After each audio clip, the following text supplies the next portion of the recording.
Get ready for the dictation in 3, 2, 1, start.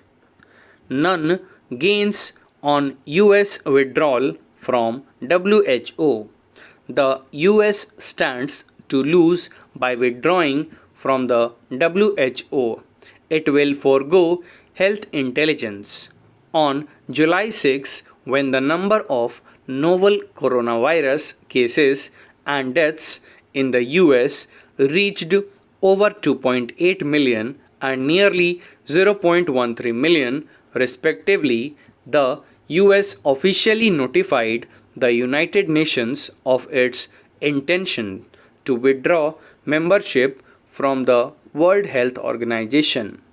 This comes after President Donald Trump announced on May 29 his decision to halt funding and pull out of the global health body after accusing WHO of being China centric on multiple occasions.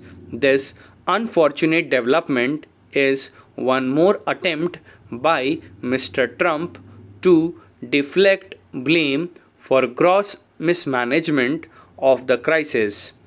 In a May 18 letter, he officially demanded that the WHO make major substantive improvements in 30 days while charging that the global body lacked independence from China, was slow to respond to the threat, and had repeatedly made inaccurate or misleading claims about the virus.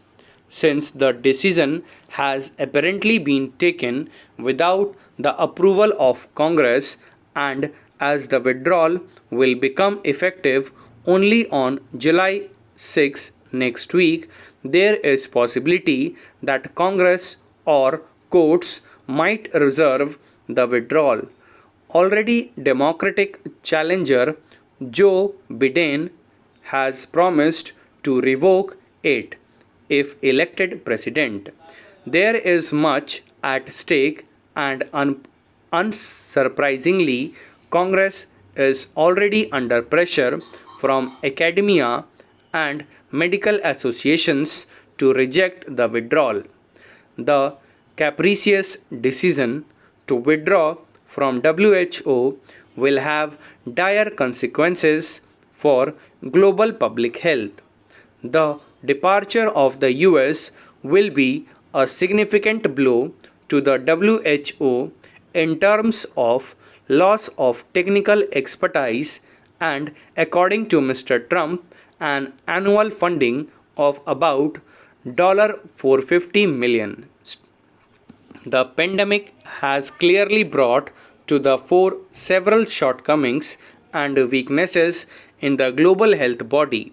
For instance, the 2005 revision of the International Health Regulations made it mandatory for countries to notify the WHO of all events that may constitute an international public health emergency, and to respond to requests for verification of information regarding such events. Yet, the WHO has limited power to ensure compliance by member states, including limitations in independently verifying member states' official reports. If the US was majorly involved in the 2005 IHR revision, it will now have no role to play in strengthening the WHO. It will lose a seat at the table to determine the virus strain to be used for developing influenza vaccines. Bracket flu killed over 34,000 people in the US in 2018-19 bracket close, and have no access to new influenza virus samples for research, with no more US scientists embedded in the WHO, is key roles including outbreak response, Teams like the one that visited Wuhan, it will lose out on health intelligence that will compromise the country's response to international disease outbreaks.